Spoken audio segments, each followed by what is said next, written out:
Good morning, good afternoon, and good evening, everyone, and welcome to Create More Lessons Learned from a Life at the Edge of Entrepreneurship. My name is Colin Mahan, and I'm a director of high growth impact entrepreneurs and head of sponsorships at the NASDAQ Entrepreneurial Center. And for those of you who may not know, the NASDAQ Center is a nonprofit improving access and knowledge in entrepreneurship to advance economic progress for all.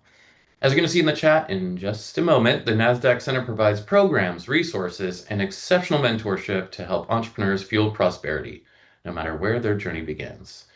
Be sure to check out those links and resources shared in the chat. Now, we're going to launch a few polls to take a step back and take a temperature gauge on how all of you are doing today. The first poll, how are you feeling about your business? We use all of the information in these polls to guide the programs we provide for this global community of entrepreneurs. Now, if there are specific topics or challenges you'd like us to create resources for, please feel free to share them in the chat. We'll do our best to get to them all. It looks like optimism is in the lead today, but there's a little bit of survival mode and anxiety out there. So thank you for voting in that poll and appreciate that. A couple more housekeeping items as we roll through these polls before we get started. First, let us know where you're dialing in from by dropping your location into the chat. We'd love to see where everyone's joining us for our time together today. See if you have a neighbor. Second, we are going to have live Q&A near the end of this session, so please submit those questions for us at any time using the Q&A function at the bottom of your screen. We'll do our best to get to them all.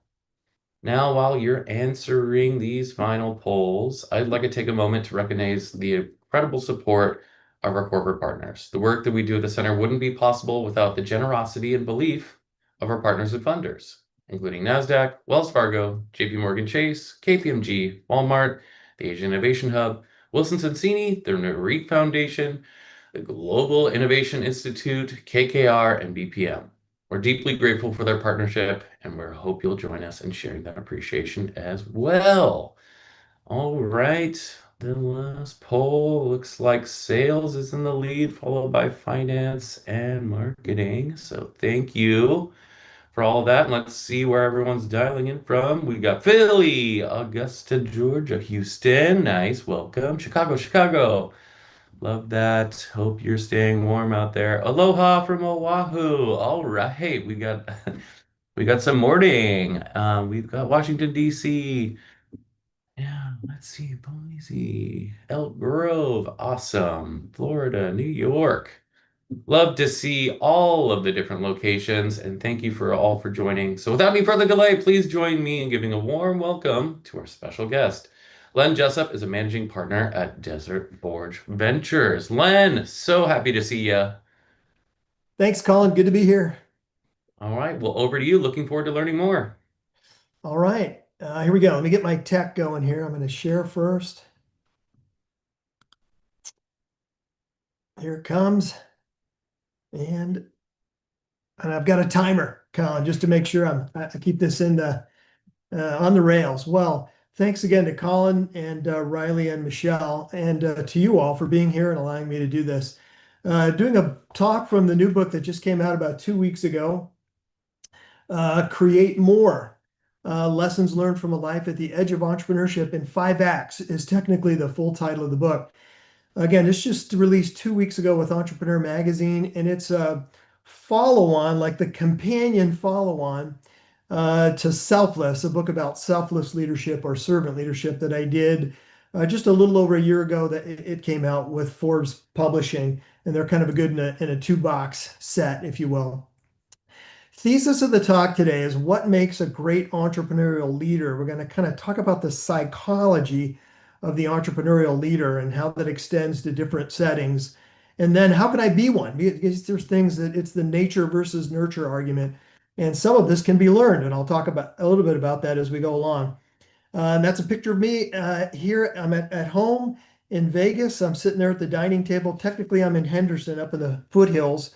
And we look down over the valley in the strip, and it's a great spot to be. All right, let's begin with a question that I get a lot. How do you go from being a university president to being a venture capitalist? How do you go from that's my team at Desert Forge Ventures, or most of us, on the patio? I'm in the back in the green t-shirt, and my on the left, my thumb is about where the UNLV campus is. So how do I go from that spot to now running this fund here in Vegas, focused on Vegas, Desert Forge Ventures? And I think it seems like a non sequitur, but I think what people don't realize who don't know me is I come from a long line of Italian entrepreneurs, all small businesses in the family, 100% Italian, all little lifestyle businesses. I was the first one, the first gen college grad in our family. And then it kind of kept going, PhD at Arizona in business, and a longtime business school professor in management and tech and entrepreneurship. And then ended up being a business school dean twice at Washington State University, and then back at my alma mater, Arizona, and then a two-time university president at UNLV, the thumb spot, and then also ran one of the little Claremont colleges in Southern California. All throughout that, I always worked with startups, was always a part of an angel group, no matter where I was investing, advising a lot of founders within the university as they were spinning stuff out, advised on a fund out in Seattle, and then created, coming along with a group of guys out in Seattle, some WSU and UW alum. We founded together Executive Advisory Partners, a little boutique venture capital firm in Seattle. So for me, it's not so much a non sequitur. I'm returning to what I was doing, returning to my passion, if you will. I've always been fascinated by entrepreneurs, which kind of led to the content for this book. I think I've worked with hundreds of founders, not really counted, but it's got to be hundreds in different settings and different ways. And my experience suggests that there are some important characteristics in entrepreneurs. And as a faculty member, I also got to read the literature, the research that was being done on entrepreneurs. And from all that experience and that research, you glean a set of characteristics. Not, this isn't complete, it's not exhaustive, but certainly these are some of the more important ones. I asked Chat to create an image of Steve Jobs for me because I think he's a good example of an interesting twist on these characteristics. Sometimes it's not exactly what you would think, and maybe even a little bit counterintuitive. For example, I think most people would agree that Steve was a creative genius, but the creativity comes with opportunism. He was very opportunistic. And the classic example of that that's been written a lot, and it was well chronicled in a book called Accidental Empires, was the trip that he made with Wozniak across town to Xerox PARC, the Palo Alto Research Center, because the document company actually did spend money on R&D and was spending a lot of money really inventing, or certainly at the bleeding edge of the invention of some really interesting computing technologies that the company just wouldn't take advantage of. And so the scientists that there at Xerox PARC gladly invited Steve Jobs and Wozniak to come over and take a look and borrow and to choose whatever they might like to take back with them across town into Apple. So they saw the mouse as a pointing device, the graphical user interface, the laser printer. They had an early local area network running. And so Steve very smartly borrowed technologies very generously, and they were very much approving of it at Xerox PARC. And he took that back and he adapted it within his vision. He was very visionary, but he was adapting from others, and that's okay. That's allowed in the way that we define vision. In fact, you're kind of incorporating lots of things you're seeing into your vision of the future. Similarly, with charisma, he was charisma on steroids almost to a detriment. In fact, it's well documented that his charisma was referred to as the reality distortion field within Apple, and it kind of cut on two levels. That if you didn't buy into that reality, you were out. You were either in the team or you were out of the team. But it was also that his force of will was so strong that he made his reality the reality for the industry and for all of us, the reality distortion field. He certainly had drive, but almost to his detriment. Some think that his drive was so strong that he might have contributed to his own death by not taking care of himself appropriately over the decades. And then finally, on resilience, and this is an example of resilience on steroids. Who gets kicked out of their company? Basically, he quit, but in about 1985, he was forced out. And then begged, in around 1997, with Apple within months of bankruptcy, begged to come back And what they did was bought his company next, and then started giving him more and more authority and power and control until eventually became CEO again, running the company. I mean, talk about resilience, getting knocked down and picking yourself back up. So he's a good example of some interesting twists on these characteristics. And what I find interesting about all of this is, how does this kind of a person develop? How do you build Steve Jobs?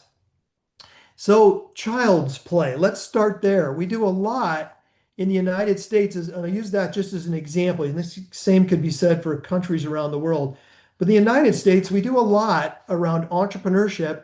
A lot of it's cultural, and over many decades here, it started very early. And I'm using the example of child's play, and I'll talk about a couple of other things that happened to help to develop entrepreneurial thinking. I asked Chat to recreate for me a scene when my brother and I, and that's us down in the lower right-hand corner, my brother on the right, Steve, is the more quiet, introverted one. I'm the one on the phone making a deal. But I asked Chad to recreate a scene for my brother and I in our home growing up in South San Francisco, before it was biotech. But about once a year, my mom would do a deep cleaning, and in the den, she would stack all the furniture in the middle. And that gave us the opportunity to create a fort or something out of it. And what we usually did was, because my dad was a fireman by day, again, these family businesses, this Italian family, fireman by day, but he always had a business on the side. One of the ones that we were the most fond of was, he had a small fishing boat up in Fisherman's Wharf, and he would take people out fishing, kind of like a little commercial fishing charter fishing business. And he had a picture of that, and many things around nautical around that den, and a picture of a rough, stormy sea. We admired my dad so much, and that painting and the times on the boat, that we would turn the furniture into a ship and pretend that we were sailing on the high seas.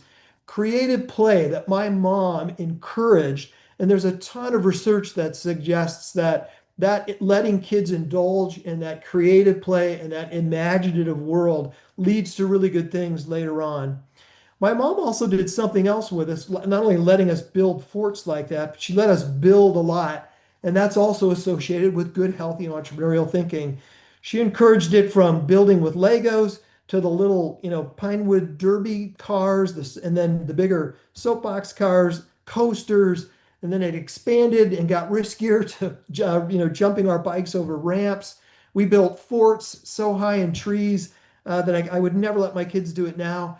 And then, kind of all culminating in high school up in Northern California, we built a huge half pipe when we got into skateboarding.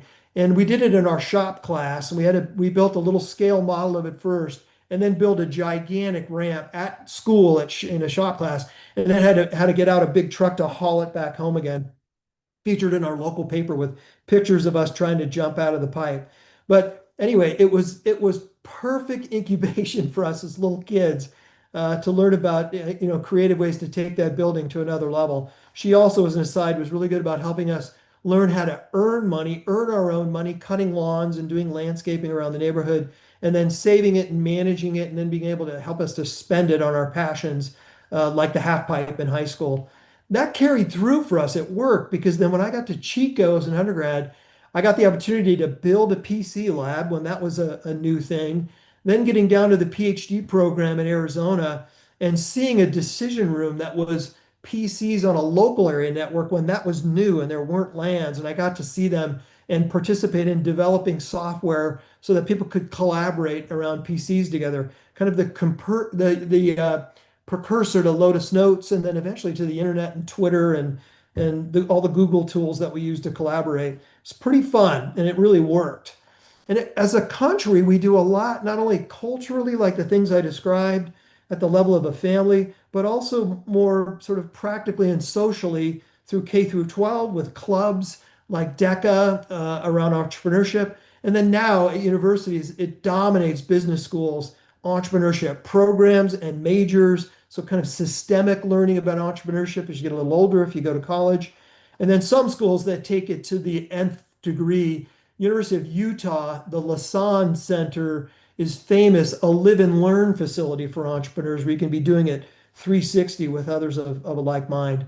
And then we do so much at the level of communities and cities and states and counties with and privately with incubators and accelerators and pitch competitions and angel advising and so much. There's so much available to train and develop budding little pirates like my brother and I. And it's no wonder that we see so many entrepreneurs and intrapreneurs. Let's talk about them for just a second. These are those entrepreneurs who do it inside large, mature, big bureaucratic, staid organizations. The entrepreneurs thinking like founders, acting like founders. They're the change agents and disruptors within large, mature organizations. Elon Musk, is an example. Not necessarily, you could kind of go either way on this, but not founder at Tesla, but clearly, as Tesla got big, and some would argue then so the paralysis starts to set in, but he continued to transform it and making pivots along the way into the platform that it is now. Satya Nadella is probably a better example because he's not the founder at Microsoft, but many think kind of took it from a stagnating tech. I've got friends at Microsoft who would bristle at that, but many would argue it became a little bit stagnant as a big tech company, and Nadella takes it kind of into a more modern cloud first company. Reed Hastings would be sort of founder at Netflix, but as it got bigger, continually making the pivots and transforming it from one step to the next, DVD by mail, and then into streaming, and then into content creation. Bezos, I guess, would be an example, founder at Amazon, but then as it got bigger and harder to shift, continually making the pivots and transforming it into all the different iterations in AWS, and now it's the go-to place to go for publishing books. Classic examples would be though like a Bob Iger at Disney, Indra Nooyi at Pepsi. So you think about it like from a military point of view, the entrepreneur is sort of, piloting the little PT boat, nimble recon missions. This is now we're talking about aircraft carrier with 5,000 people on it, if it's the big Nimitz class, or it's like, leading an entire battle group or what's called a strike group now with maybe 10,000 people to steer that and to move that organization in a new direction. Very difficult to do. I was fortunate to have some examples of getting to do these kinds of things. When I got out to Indiana University, we were infusing like crazy technology into the MBA program at the Kelly School there. And that eventually became the Kelly Direct, the number one ranked online program in the country. But it was difficult to do for a highly ranked, on ground, very traditional MBA program. Got to do that at WSU with online programs. Moved into a role at the WSU Foundation. We needed to rethink how we raised money and had to redo everything and then doubled fundraising. Then I got to run the entrepreneurship program there at WSU, which was probably the funnest assignment I had. Rethought the program, rebuilt the business plan competition, got it ranked in the top 25. Then got recruited to go to my alma mater, the Eller College at University of Arizona, as the dean of the place where I was a grad student, which was kind of weird. But anyway, also moving into the online world. And the big change there was we needed to make that business school a self-sustaining entity on campus so that it didn't have to rely on state funding or university help, which we did. And then into the presidency at UNLV, where we needed to rethink the mission of the university and pivot it to becoming a Carnegie R1 research university, building a medical school and a whole platform around that. Needed to figure out a way to get a stadium built that we could play in and not have to pay for. Allegiant Stadium then fills in the need. And that all of that happening at UNLV. It was an incredible transformation for a diverse urban university. The point I'm trying to make is, whether we're talking about entrepreneurs or intrapreneurs, it's all the same characteristics, the creativity, vision, charisma, drive, the resilience, the same risk taking, a ton of grit. Some would argue maybe even more difficult affecting that kind of change than doing it out in the entrepreneurial world. But in any event, some of these great, like a chat sort of visualized this for me, some of these great intrapreneurs, like the one depicted here, I've seen these executives even use stuff that they're borrowing from us out in the entrepreneurial world. They talk about having a minimum viable product, a unique value proposition. They talk about TAM, SAM, SOM as they're rolling out new initiatives within the organization. They're experimenting like we do. They fail fast. They learn from the failure. A lot of the big organizations have their own internal venture capital arms for internal funding. Entrepreneurs are indeed entrepreneurial. And for both the set of entrepreneurs and entrepreneurs, what I've long wondered about is what makes them tick. And what we see is that in these great entrepreneurs and these great intrapreneurs, no matter which domain they're in, the really successful, well-rounded, the full package leaders, they often embody a leadership archetype that we refer to in the leadership and organizational behavior literature as the transformational leader, again depicted here by chat for me. What does that mean?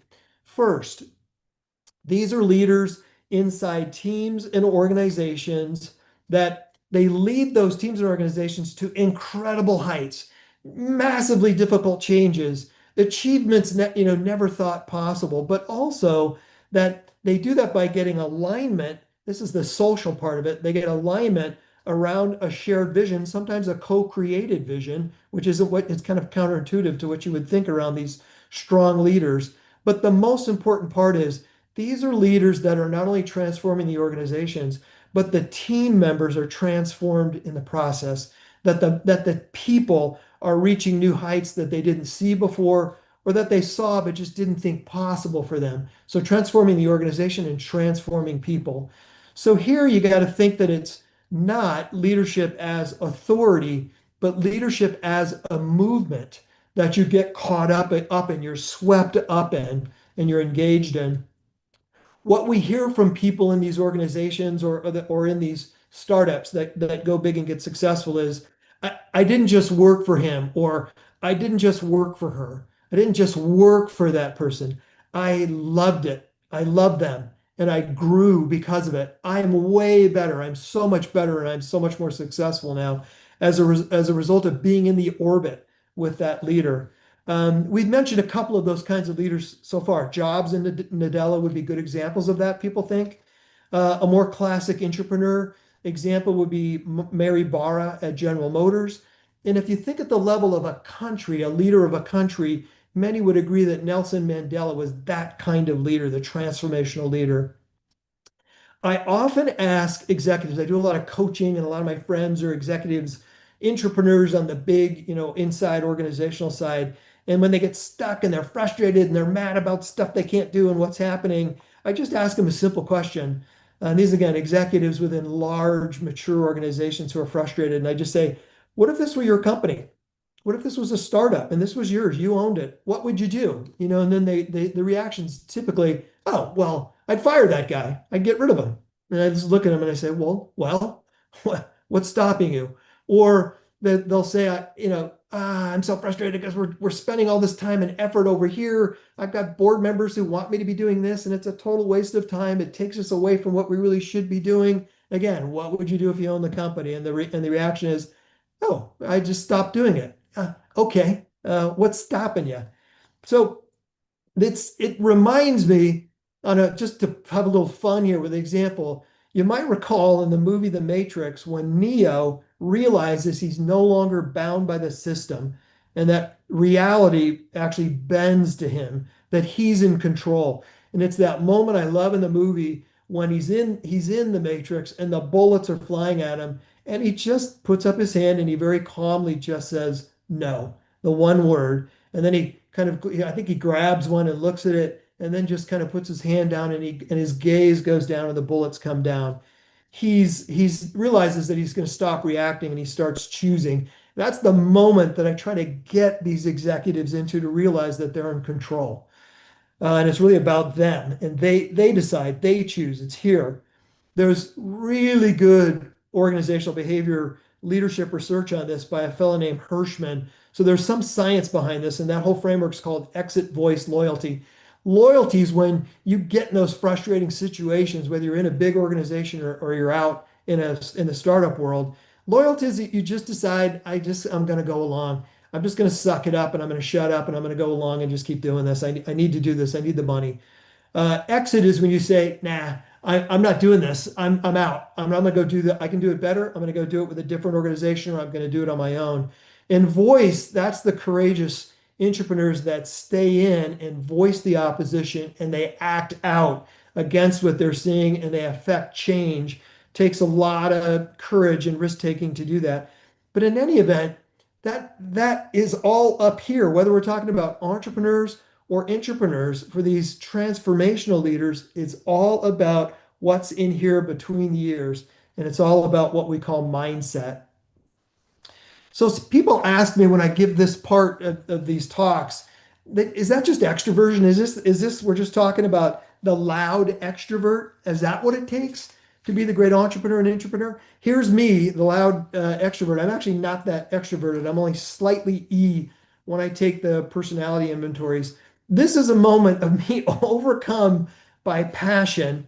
Uh, I'm in a moment of emotion here. This was in November of 2016 when I was at UNLV, and the Rebels were playing the Wyoming Cowboys here, not at Allegiant Stadium where we play now, but at our old stadium, Sam Boyd Stadium. Famous quarterback in the Mountain West who nobody was beating, couldn't even touch him, Josh Allen, who had a rough game last week. But when he was with Wyoming, holy moly, you could tell he was a phenom. He was playing for Wyoming. It turned out to be one of the most dramatic wins in UNLV football history. We ended up winning in the third overtime on a 40-yard field goal. It was like a basketball game. The score was 69-66 with the final field goal there in the third quarter. And then we defeated Josh Allen in the Wyoming Cowboys. An unbelievable win. Coach Tony Sanchez invites me into the locker room. I'm so pumped. I can't get two words out. I ended up just saying something like, "I'm so proud of you guys." And then I just started screaming, "Way to go!" And you could see the players are just cracking up because I'm like half the size of all these guys, and I just went off and totally lost it. I'm not that extroverted. And from the point of view of the talk, I just use it as a cute example. We're not talking about loud, extreme extroversion here in these transformational leaders. In fact, it more often than not exhibits as quiet charisma. That these are people, their influence and our attraction to them, to want to be with them and be around them and to want to work with them, is because we're influenced by their actions, by their commitment, by their values, and they're living by their values, by who they are, by what they stand for, and I think most important, by how they treat people more often than not. It also, when you get into the psychology underlying it, their ethos and their persona are aligned. What do I mean by that? The ethos is inside of me. What drives me? What's my why? What gets me out of bed? What are my values? What's important to me? The persona is that's the person that everybody sees, and when I'm living my values out loud, I'm true to my values, then that ethos and the persona are aligned and it's authentic, or what we would call an authentic leader. And people see that. We often refer to it as integrity. That person is living with integrity, living in their values, and it's very attractive. And people want to follow that person. They tend to have a strong sense of empathy, which is sometimes counterintuitive when you think about entrepreneurs. And in fact, I've had budding young entrepreneurs with a deep tech background, when I talk about empathy, that come to me and say, "I'm so introverted. I don't have empathy. I don't think that's in my wheelhouse." It can be learned. Put it on an intellectual level. And what I say to those entrepreneurs, you just got to go talk to people. Force yourself to go talk to people, learn from them. You're learning. You're now at the intellectual level. You're taking that back and you're learning and you're acting based on what you're learning about them. Empathy, whether it's natural or learned, is so important to the successful transformational leader. It builds trust in the people you're working with. It builds inspiration in them because you're including them. It builds in adaptability. You're learning, you make pivots, and it's a way to navigate resistance, to overcome resistance to change, especially in the for the entrepreneurs in the large organizations. And ultimately, it's about mindset. Tons written about mindset. And for these transformational leaders, and especially for entrepreneurial leaders, the big part of the literature is around the fixed mindset versus the growth mindset. So is it a fixed pie? No, no, no, no. Entrepreneurs, I'm going to expand the pie, and so I can include everybody that I want to include in the cap table here. I create the pie. But it's not just fixed mindset. There's a ton written about entrepreneurs having an abundance mindset, an ownership mindset. I own this. I'm not laying the blame falsely on others. I've got a resilience mindset. I've got an innovator's mindset. All so important ultimately to important psychology to the successful transformational leader. Now, one other leadership archetype that we see in these successful entrepreneurial leaders. Let's look at that one. The leader is a creative visionary. Some might bristle a little bit because Elon's become a little controversial in the last year or two, but I think no one would disagree that he's a good example of a leader as a creative visionary. These are the folks that they're not just solving problems, but they reframe the problems altogether. Challenging assumptions, they're asking what ifs. They don't wait for the path to open or somebody to open the path for them. They'll just create a new path. And the seeming ability to see around corners, to see what others don't yet see, if you will, imagining a future that doesn't exist, that others don't see, and then building the infrastructure for whatever that future might be. For Musk, he certainly is one who throws out tradition, and he'll start with very simple first principles. You think about rockets, it's about materials and manufacturing meet demand. It's not about aerospace industry tradition. It's not like I got to do deep tech. I got to work with the university. I got to get an STR grant. Then we're going to use that to spin this company out. I got to go find a strategic. It's Lockheed. Then I got to get a lobbyist because we got to navigate the bureaucracy, around NASA in Washington, D.C. No, no, no, no, no, no. With Elon, it's think Neo, and it's the bullets, and it's no, no, no, no, no, no. That's not how I'm going to do this. Or it's EVs, batteries and software meet demand. I'm not worrying about corporate regulation and building an elaborate dealership network, the traditions within that business model. No, think Neo, bullets. Nah, not going to do that. I'm not going to do that. I'm in control. I make this model the way I want to make it. And that takes, you got to take on extreme risk. You get a lot of criticism, a lot of pushback. These are think of like zealots who they so believe in this vision that they see that they will bet the company on it, as Elon has done many times. But the attractiveness around that is it's a very compelling mission that when you work for someone like that and work on a team like that, you feel like you're doing epic, historic work. Extraordinary standards are set, but people love them and they rise to that occasion and they love doing that hard work. These are creative visionaries that we're drawn to that don't just predict the future, they build the conditions that make that future inevitable. And it's just heavily attractive to be a part of it, to be a part of that impact. People typically love working with them. Let's tease this one again. Let's go down one level and tease it apart just a little bit. And some of the underlying skills and some of and some of the psychology underlying this. This is me in my office as a PhD student somewhere between 1985 and 1989 in Tucson in the Harville building at the University of Arizona. What's funny about this picture is not that I'm a lot skinnier than I am now. I've got much more hair and it's darker. I love the stash, but I love the K-Pro computer. One of the first portable or luggable computers. And what's fun about it is that keyboard kind of pops up and it nestles into the CPU chassis and then it straps on the sides and it's got a handle and you can carry that. It was super heavy, but I would carry it. I'd go home at Christmas vacation and take it with me. The dot matrix printer and my floppy disks there. I learned a lot of these skills. I have to give credit for the faculty and the curriculum in the PhD program in business, studying kind of org behavior and management and information systems and tech kind of all rolled into one. But some of these skills that we see exhibited in these creative visionaries, pattern recognition, that they're noticing weak signals that others miss. They're seeing a pattern either in data or maybe in events or in behavior where they're saying, I'm not, what I see here is that people aren't wanting to drive to go do that, or people aren't wanting to wait in a line to do that, or people are expecting that to happen on the phone. That's what I'm seeing in the data here, and they're picking up something that others aren't seeing readily. The adaptability that they can thrive in ambiguity. They're undaunted by chaos. In fact, they prefer it. They like the experimentation, fail fast, fail often, learn from the feedback. And in fact, they're energized by the unknown. They're comfortable with being uncomfortable, if you will. Discernment, some people think that sounds like pattern recognition. Pattern recognition is a very specific little micro skill, and discernment is a sort of a bigger, broader psychological phenomena, if you will. This is when people can see through complexity and they're really good at synthesizing and then being able to make a judgment and comfortable with making a judgment.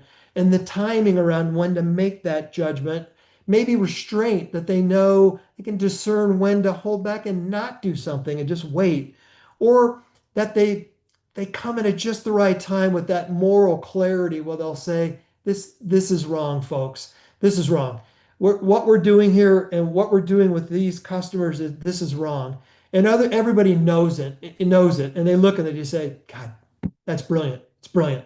What do you think we need to be doing? Let's do it. Let's follow that idea. And then finally, the foresight, that ability to see around corners and envision a reality that's very difficult for others to see. Think, Reed Hastings, seeing streaming as the next pivot for Netflix and taking it beyond mailing and DVDs around the world. The thing that's interesting about all of these is, like me, you can learn to develop these skills. These are things that you can develop by asking better questions, getting outside your bubble, talking with people, picking up different sources of information, reading differently, trying different things. We do an exercise with students where we have them scanning headlines or blogs or vlogs or wherever they're bringing in the information, and then doing an exercise where they're looking across that and synthesizing and taking notes on patterns that they see. We'll send students to CES for the week and to roam all the hallways and then sit down and write down what you're seeing. What were the trends that you saw across CES this year? This year it was clearly AI and robotics and 100-inch TVs, 100-inch plus. And then some more difficult exercises around trying to get yourself in uncomfortable circumstances to be, more comfortable with being uncomfortable, or surrounding yourself with people who are a bit more future oriented, not people who complain about what's happening now and what happened before, but that they're future oriented. They're working towards something. They've got a goal that they're trying to get to. I think about my time at CGU, one of the Claremont colleges is a great example where we needed to rethink everything around that little Claremont college. A history of small, intimate seminars. COVID hits. We had done no online learning, and we had to pivot to online overnight, and then took that university to a very different future, an online and hybrid future, a hybrid future. So, why am I so obsessed with how these entrepreneurs and intrapreneurs are thinking? Why is this all so important to me?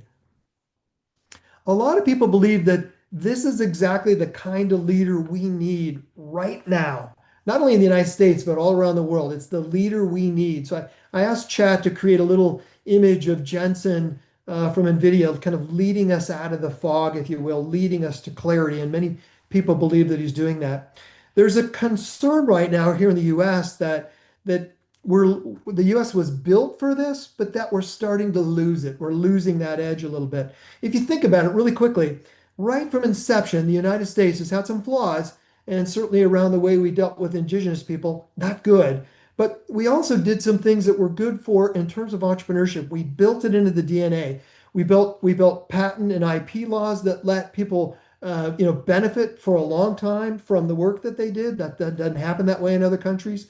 We built in bankruptcy protection legally so that you could be protected and try to save the business. And that culturally in this country, it's okay to fail at a business, not the same in other places. We built in a tax structure that allowed people to benefit from the work that they were doing. That kind of swings from sometimes we take half of it. Right now we've swung the other way and we let people take a bit more of it. But it's certainly a tax system that has problems, but that it encourages sort of work and wealth creation among entrepreneurs. And then we spent a ton of money in K through 12 and in higher ed and in governmental agencies that put money into entrepreneurship with the SBA and the NSF and the NIH and the EDA, SBIR and SCTR grants, and all the money that's gone into incubators and accelerators at the state and local level. A venture capital industry that's second to none. It's been incredible. It's all been built around entrepreneurs from day one, built into the DNA of the country. And we built the world's best innovation economy as a result. But people are worried that there are threats to this now with things that are happening in government right now and some of the problems in the school systems and so forth. And as a result, in other countries mimicking what we've done over decades and really a century, We've got India and China, two big superpowers, quickly catching up and surpassing us, many believe, in manufacturing, precision manufacturing, and even in creation, recently in China around AI. But smaller countries, even in South Korea and Taipei City, Taiwan, that have gotten so good at manufacturing. So some people believe we need more leaders like Jensen. They give us hope as a country and as a planet. And then let me leave you with this. We're running out of time. Can it be taught? Jennifer Villalobos, a PhD graduate at Claremont, is a good example, I think, of an entrepreneur that had some innates, a little bit taught. I did a great example with undergrads where I'd have them do a personality inventory that measured what's called in personality studies preference for procedural order. How anally retentive are you? And I'd have them fill out the survey. I'd have the high PPO sit on one side of the room, high need for structure, and the low PPO scores down on the other end of the room, low need for structure. And as you might expect, these were all business majors, undergrads, the accounting majors all at one end of the room, the entrepreneurship majors all at the other end of the room. And the point I'm trying to make is that was a powerful learning exercise. I felt that we could teach 90% of this. That last little 10% around tolerance for risk is difficult, and some can't make that leap. It's difficult. We could teach them to try to take a calculated risk and to be okay with it and manage it. But it is difficult. I think the whole point of this, it's important to understand that this kind of personality type, to understand what makes entrepreneurial leaders successful, and to the extent that we can, to try to build it into what we do. And to the entrepreneurs, the risk takers, we salute you. And then finally, last one, just for fun, two roads diverged in a wood, and I took the one less traveled by, and that has made all the difference in the world. This is, of course, from the famous poem by Robert Frost around 1915, 1916. This is, I had chat envision this for me, and what I find interesting about this is there's clearly a horse-drawn carriage path to the left, and then like a little footpath to the right. But what I find interesting is off the left, there's a little grassy path that kind of goes off into the sunlight and the trees. Isn't that interesting? Might not that be a fun path to take? A chance to discover, a chance to explore, a chance to learn, a chance to get a little lost, maybe, an opportunity to push yourself a little bit more, get a little uncomfortable, maybe push you outside of your comfort zone, and perhaps even a chance to create more. And then finally, that thesis statement. So we talked a lot about what makes a great entrepreneur leader and how can I be one, or for our entrepreneurs here watching, to become an even better entrepreneurial leader than you already are now. And man, do we ever appreciate it, and do we ever appreciate you. Thank you. Amazing. Thank you so much, Len. And I appreciate you sharing all that. Some good stuff in there. And it's time for live Q&A. So if you Thanks, have Colin. Yeah, I hope people enjoyed it. And if you haven't asked a question in the Q&A box and you have one for Len, please drop them into the Q&A box. We'll do our best to get to them all. But Len, we're getting a bunch of thank you, thank you. Thank you so much. Awesome Cool. presentations. Those are probably the Okay, we people got a that I question invited to be here. here. We got a question here. Is there a most critical trait that a first-time founder most demonstrates? Or five essential traits, let's call it three, shared by successful entrepreneurial leaders to having a greater probability of being funded? Boy, those are incredible questions. With the fund right now, we just happened by happenstance to have invested so far in eight really good, practiced, seasoned, experienced founders. It wasn't that we set out like that was a precondition. It's just kind of the way that ended up because they were so believable and so compelling. But I'll tell you what has ended up happening in all eight of them is I would say that they're all incredibly passionate, but they're still very coachable and open to suggestion and advice. That's hard to do. It has something to do with that extroversion measure. And then for the other question for somebody about that, if you are that founder, that you think you would put yourself in that, I'm a little bit more quant technical, introverted. I'm not that loud, flashy person. That's okay. Because like I said, that doesn't account for all of success, the loud extrovert.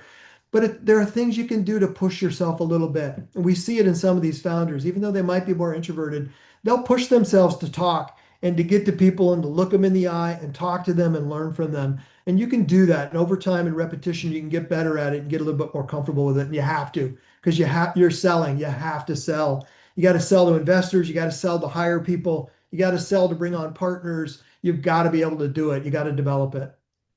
Awesome. Rolling right along. Another question here. How does the field of entrepreneurship distinguish between entrepreneurship that's designed for profit versus entrepreneurship that's making the world more humane? So profit versus a purpose. Yeah, I've worked with a lot of what I would call social entrepreneurs. They're very successful. There are several of them here doing a really incredible job here in Las Vegas. There's one gentleman who I won't name and pick on, but he's doing a really good job with a company that's around helping nonprofits to succeed and to thrive. And he is every bit the entrepreneur and has all the same characteristics. And I mean, he exhibits all of the same of everything I've just described with for-profit founders. And the difference with him is that it's just the profit motive is just different for him. It's just not there. It doesn't matter to him. And we also see that in many of the successful entrepreneurs that we've invested in. They live a very humble existence. They're not spending the money on a car and home and the sort of the flashy trappings of success. So I would say there's not that much difference I see between the successful founders we're dealing with here in Las Vegas and the great social entrepreneurs we're seeing in town. Yeah. Both include making some sort of profit, but the motive, that's the important Yeah, yeah. distinction. It's like Let's because I'm thinking of one again. I'm not going to pick on him. He's created so much value financially for him and for everybody else who's been involved with him, but he leads a very humble existence here in town. And I've asked him about it, and he said, it's not about the money. I don't care.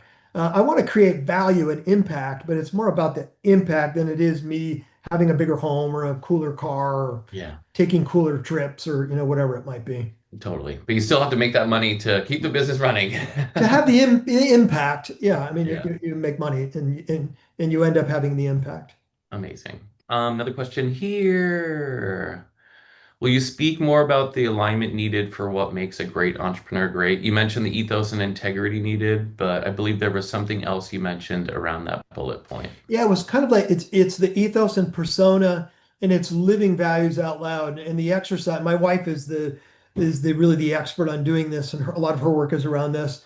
And it's that you just need to step back and get in touch with your ethos and think about what drives me, what's important to me, why am I doing this? What are my core first principles? And am I doing that? Am I living that way? Am I living my values out loud? And that helps you get aligned, to get alignment with who you are, acting more in authenticity and integrity. And you'll not only be more effective at what you're doing, but it attracts people. You will attract people to the mission that you're on. Love that. Another question. Please summarize how to create lasting value by building what only you can. I By think building this. what only you can. Again, like for the investors, the entrepreneurs we're investing in now, a big part of why we do it is because we believe they sort of uniquely, singularly are the best at being able to do what it is they're trying to pull off, that they've picked something that they got in their wheelhouse, totally. Especially, we're seeing hundreds, if not thousands, of AI applications companies right now. It's the great race right now around the country and it's not easy to protect any of it. And the only ones that are going to be win are the ones that are going to that know it. It's a fit for who they are and what they do, and they're going to run fast and they're going to do it well. And in the horse race, they're going to win. So we're betting on nothing more than that person's going to be able to do that. We got some great AI applications companies here around workflow automation is a good example of one. And that founder, Dan, we just believe that that guy's going to pull that off. It is totally something he can do. So don't try to get too far out, of your lane on something that you've never done before. It's just not believable, and you probably won't be able to pull it off anyway. Love that. Um, Double click onto the social entrepreneurship lane and shameless plug at the NASDAQ Entrepreneurial Center. We have resources for entrepreneurs in the impact space. So check out all of the resources we have available on our website. But are there any suggested resources or places and spaces that social entrepreneurs can go to learn more about convincing investors that the investment are made with a positive ROI for the investor too. Yeah. Boy, tons out there, especially I saw a question too about the social entrepreneurship realm. There's so much being written about it, both in the popular press and in the research literature, and then you'll find all kinds of podcasts and things on it. It just, go whatever Apple platform or wherever you like it to go. Just search on social entrepreneurship. You'll find a podcast on it, I bet. Awesome. It's fascinating and incredible people. God bless them. Love that. And our health tech milestone makers cohort applications for the spring are open. So if you are in health tech in the social entrepreneurship space, I encourage you to apply. Applications close on the 26th. All right, there's another question here. Thanks for the I like the Robert Frost quote. I'm currently on the full-time entrepreneur journey after retiring from my day job. Love that. Me Congratulations too. on taking the leap.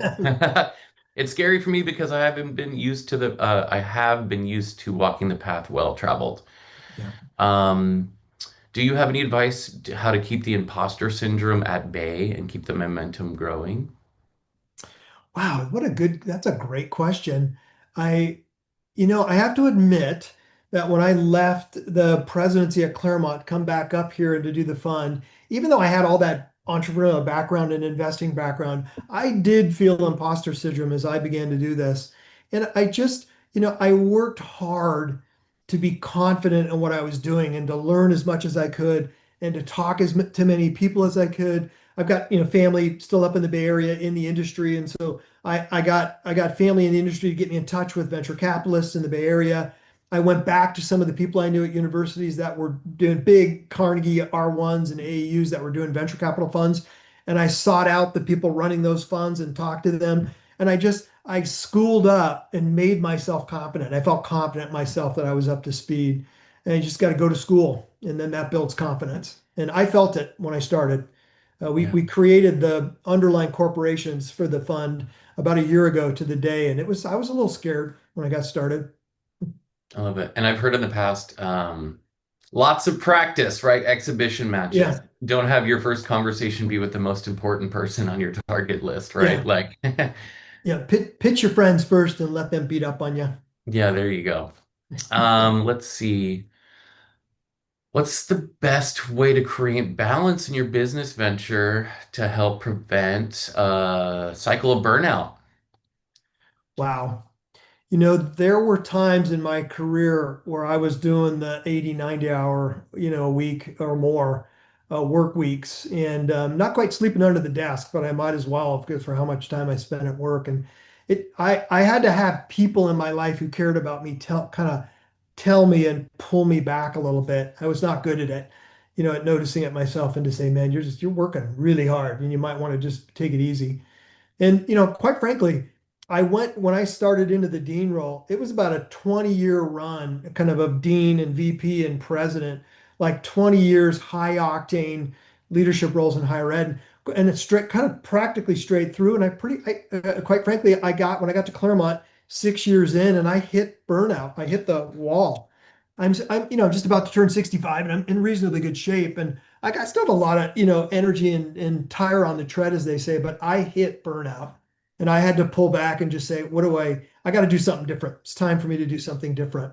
And so I decided to come back up and to do the venture capital fund. And I recognized it. I could tell it wasn't as fun for me anymore as it was, for so long. Yeah, and I think balance is easier said than done, but being able to create a container for, Yeah. even just setting in your calendar a moment for a walk or time for family or Yeah. actually having dinner with your family. Yeah. Yeah. Understand that, the culture is real, but with, I got better at doing what you just said at Claremont than I was here running UNLV. At running yeah, UNLV, it was just, totally consumed. And, from the moment I got up to late, late at night every day. And then when I got done to Claremont, I did exactly what you said. I started working out every morning and I got a personal trainer and I walked more and just got outside. I think it was better and healthier for me down there than it was up here. yep. Um, all right, another question here, and we're almost at time for that key takeaway, but we're I personally and this entrepreneur's curious for pre-revenue companies, how can you convince the ROI, the projected financial futures ahead of the product launch and revenue coming in the doors? We've had several here, and one we was the first company we invested in, Waiver. It was deep tech coming out of the university, atmospheric water harvesting, kind of pulling water out of the air. And there's a fun story about how they hit the discovery moment in the lab. Because it's hard to do that, pulling water out of the air in dry environments. And the professor and the students got the idea from these tree frogs in Australia and other places that they can pull water in through the air, through their skin. The saline draws it into their body. And so this team developed, a contraption to do that, to simulate that kind of biomimicry. And they were right at inception. There was no money being drawn, but they made a compelling case about how important solving this problem was, and that and one of our partners is the inaugural CEO, the kind of taking that company out. And they showed that they had companies who were interested in partnering with them, that Hmm. there were strategics that so believed in this company that they were willing to put it, to formally put it into letters of intent, or of agreement, that they were going to work with this company, and they were going to get them over the finish line. And that was so no revenue, and we made a huge investment in them, $500,000, that was matched dollar for dollar by the state, by our governor's office of economic development. No revenue, $1 million to lead the seed round. I love that. Awesome. Well, we're almost at time, but Len, it's time for that golden nugget. And speaking of Vegas, golden nugget, that's funny. The key takeaway. So somebody who's going to dial into the last couple minutes of this talk, based on all of your experience with your two books, your journey in entrepreneurship, what's a key takeaway you want everyone to go away with Oh my today? goodness, this is a tough one. It makes me think of the Picasso is the one who's attributed to saying this, but I think it's a lot of people have said this over the centuries, and that it's, if you love what you do, you'll never work a day in your life. You know what I mean? So if you like, got things you like doing, and there are things you don't like doing, then that's easy. Gravitate toward the stuff that's fun for you, and you'll probably find success in that. This book, I think, what Selfless was aimed at, that selfless leadership or servant leadership is actually a really good way to get things done in organizations, even if you're seeing resistance to change. And create more is about thinking like a founder, whether you are one or not. By thinking and getting into the mindset of a founder will help you to be a successful entrepreneurial leader, and that we need more of that right now. It's the point. We need more of it. Love that. Well, Len, thank you so much for joining us today to share all of your incredible insights. We really appreciate you joining us today. Yeah, Colin, I appreciate it too. Thanks to you and Riley and Michelle and the whole team. Thank you. Amazing. And those of you who are still on, thanks for joining us. We have a bunch of upcoming webinars, so check them out in the chat. And again, Len, thank you for joining us today. Thank everyone for joining us, and we look forward to welcoming you all back online soon. Thanks again, Len. Thank you. Ciao.